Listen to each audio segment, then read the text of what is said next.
All right.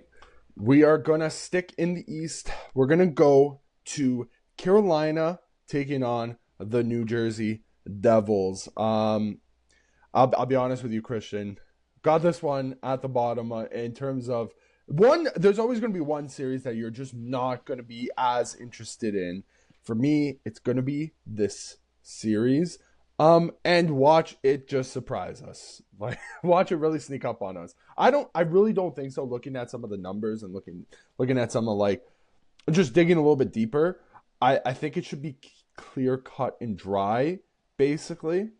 But Christian, what matchup are we looking for now in this series? Before we get to the marquee matchup, I want to talk about like what we said because I mentioned it too. Like I said, we all have Carolina versus New Jersey, bottom of the barrel, eighth out of eighth in terms of series that you're most excited to watch.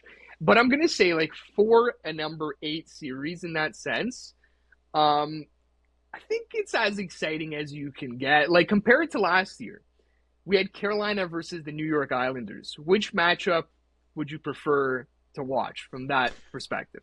Probably this one just because of the Islanders, right? Like Yes, right. they Like just that's like play there's. boring. I'm just making the tiniest bit of an argument here that Yeah, listen, it's this is not you can't put like makeup on what's the saying? Can't put you makeup can't on put an ugly. on a pig. Like a, it's like it's There it always is, going to be a lipstick pig, I on a guess. pig. There Yeah, you go. So listen, it's more poor. of a pig, Just call them all but pigs. That's I crazy. think as far as pigs go, we could be doing worse here, man. It could make some nice bacon out of this pig, okay? Oh yeah, we really got Charlotte's Web over here. What's Yeah, yeah. yeah. Exactly. Okay. Um On to the marquee matchup here. I've used this saying, I think I can't remember which saying I used it in, but we have two sleeping giants, and I want to see which one wakes up. Andrei Svechnikov for Carolina, Timo Meyer for New Jersey. I think these are two players whose play is pretty similar. They are beefier dudes who have offensive touch. They have soft skill. On the year, Timo Meyer had 53 points in 80 games. Svechnikov only had 48 in 72. Really similar points per game. And we both know that these guys have more in them, right? Like Timo Meyer, the season that he had in San Jose before being traded over, right? He had already scored 31 goals in 57 games, and it was 40 goals on the year in 2023. But even last year, like 28 goals, 52 points in 69 games. So he's done the same thing he did last year, but he's played 10 more games. There's way more offense in there for Timo Meyer. And we'll see if that really comes to fruition in the playoffs. Same for Svechnikov. This has been a story for, I would honestly say, like since he's joined the Hurricanes. And you had mentioned, like some of it is like just the team itself, the system that holds the players back.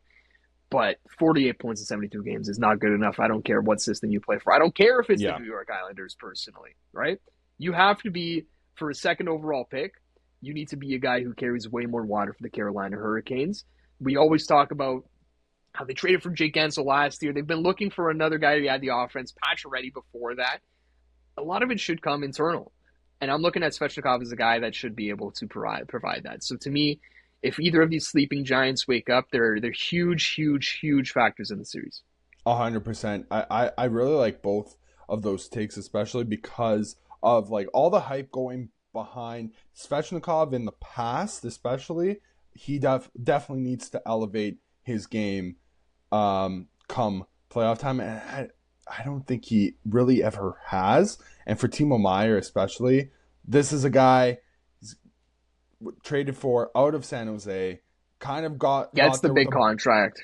gets a big contract, bit of a chip on his shoulder, and really hasn't done much with that chip. I think those are really, really good picks. I do have a couple of X factors for you in this series. I'm going to start in New Jersey. It's got to be Jesper Bratt. The guy led the team in points. He is going to have a huge offensive. I was talking about offensive burdens, or sorry, burdens, like larger burdens before with Brock Faber, with Thomas Harley, but on the offensive side, losing Jack Hughes, and he's definitely not going to be back. Season-ending injury for him if they end up going far. Jesper Bratt's going to have to take a lot of the pressure in terms of getting points on his shoulders. He has a career high in points this year, 21 goals, 67 points. I'm sorry, 67 assists, 88 points in 81 games. Healthy, career high in points. The whole team has been abysmal at 5-on-5, being outscored 27-42 since Hughes' injury. So he's going to need to kind of be the guy to step up to make sure that, if I don't know about defensively, but offensively, he's going to need to be a guy to make the improvements there. Yeah, even with like a career high in points, I am actually more confident that he can contribute defensively. And still, like the Jack Hughes hole is incredibly tough to fill, right? That's going to be the challenge. I agree. It's a Yeah. good pick. And also going up against a team who controls the pucks like the Canes do, it's going to be imperative that the Devils take their chances when they come, especially against the tandem of Pyotr Kochetkov and Freddie Anderson, who I think maybe we can kind of say are the weakest goaltenders riding into the playoffs right now in terms of like talents. I don't know if you would agree, but I think that they're kind of Trying at to the go bottom through of the it. barrel, Yeah, that's fair. That's fair. right? They're both So under a 900 save percentage. I think that's definitely it's you're in the definitely not right great. I direction. I think it's like them, and like I know Stu hasn't had a great year, but the one thing between the two, like that tandem and the Oilers tandem, is that the Oilers tandem are coming off a Stanley Cup Finals appearance, right? Yeah, So I yeah. think just in terms of like everything going around them, I think they're the weakest. So now for the Canes though, my X factor. Um, I don't know if maybe you'll get this, maybe you would have got this, but I think Jackson Blake is gonna have a very interesting postseason for the Carolina Hurricanes. The rookie himself has been in the Rod Brindamore good books, racking up 3+ more minutes a night over the last 7 games. Now, some of them have come with the caveat that they've been resting players, but I mean, that might also be, it's a good look on Jackson Blake. Like if you're resting guys and the coach is coming to you to kind of be the guy to pick up the slack. I mean, it kind of Especially when your speaks. coach is Rod Brendamore, right? Like it's not just any coach; it's Rod the Yes, Bod. a hundred Yeah, percent. And he's made good on that promise, scoring 5 times in the last 7 games. He's got some high end skill and pretty good finishing ability for a rookie, which can be vital for the Canes, who generate a lot of chances but don't really have a bona fide finisher, as we just mentioned before with Andrei Svechnikov. Maybe Jackson Blake is that guy that can kind of elevate his game. He is chippy, but he's also not the biggest. He's 5'11", 180 pounds. So he isn't like I said, the biggest guy, but he can kind of get in there and get stuck in a little bit more than some other players at his size. So I think Jackson Blake for me is the guy that I'd be looking at on the Canes side to be an X factor for this series. I'm looking forward to a Jason Blake sighting at a Canes game this That series. would be. That better be the case. Yeah, he I better think it's be gonna there. happen. I think it might Yeah, happen. I think that's very fair. Yeah. I when I was doing like a bunch of research here, I was kind of just separating teams like their top six and their bottom six, but not necessarily by like what line they play on, because I think a lot of teams might kind of do a sheltered scoring line or just spread their offense so that you have a more balanced top nine. So I just kind of looked down like, okay, here are the forwards in no particular order. Who are the six best forwards on each team? And so when I did it for Carolina, it's like, okay, you have Aho, you have Jarvis, you have Svechnikov. I'd throw Stankoven in there. Mm-hmm. And then you've got to really think about it. So you have names like Jackson Blake, Taylor Hall, Jack Roslovic, Jordan Stahl. Those are kind of the four I consider, maybe like Jesperi Kotkaniemi. But of those names, I did say Taylor Hall just because there's at the end of the day, this is a guy who won a Hart Trophy, right? Like Yeah, it's in there. there's skill. Even if it's on a one game type of deal where he just pops off for a singular Could 60 be minute. enough. That Yeah, one game right. could be an elimination game, Yeah. right? So Like, I threw him in there, but it's like number six. I've got Jackson Blake. I've got him over Jack Roslovic and Jordan Stahl. I think he is the number six guy in terms of offensive potential for Carolina, and I think that, yeah, I think he's a great pick there. We can do a little bit of blame game here off the cuff with Mando, and we touched on it. Tell me if you agree. I think blame game on either side does go to the goalies. Mm. if they do lose the series, right? So Freddie Anderson, well too documented in the playoffs. What tends to happen takes one stinky goal to really ruin his reputation, right? It pops Like, in like a bubble.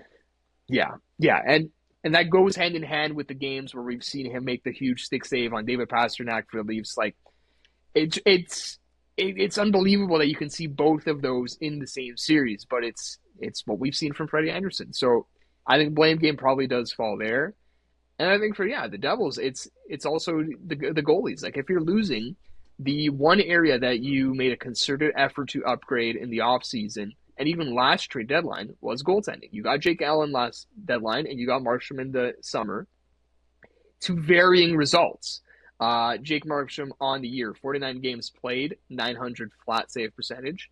Jake Allen, 31 games played, 908. There's honestly an argument to be made that Jake Allen could be the better goaltender. I'm wondering what the leash is on Markstrom, Mm. but I would not be surprised at all if we see both of those guys in this series because you alluded to it. I think we both got the Canes here, and I can see the Yeah. Devils getting desperate and trying to make a change in net there, and maybe one of them gets hot if they switch to Allen.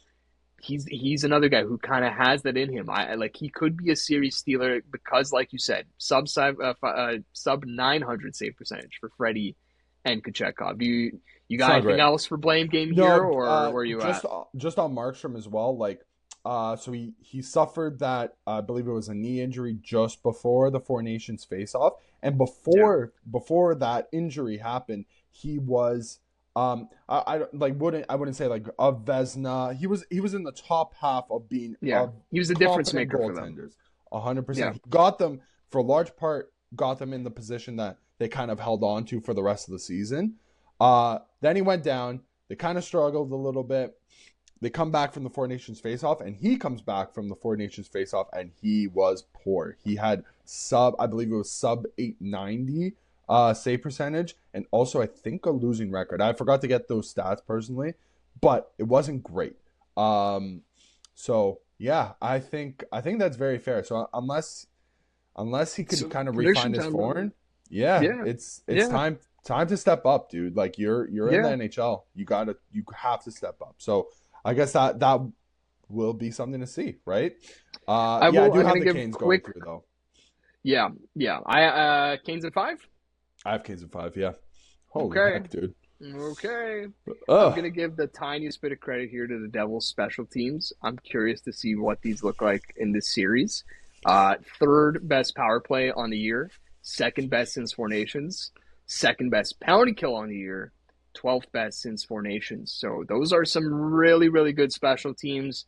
Not at full health though. No Jack Hughes. Just getting Dougie Hamilton back. No Jonas Siegenthaler for that PK. I'm sure that has the kind Doesn't of help. part of what, yeah, Yep. that's what deflated the PK there. But that's that's something to boast. And Keith's penalty kill and power play, like I said in the playoffs, we've seen what it looks like. So we'll see if this time it turns around. But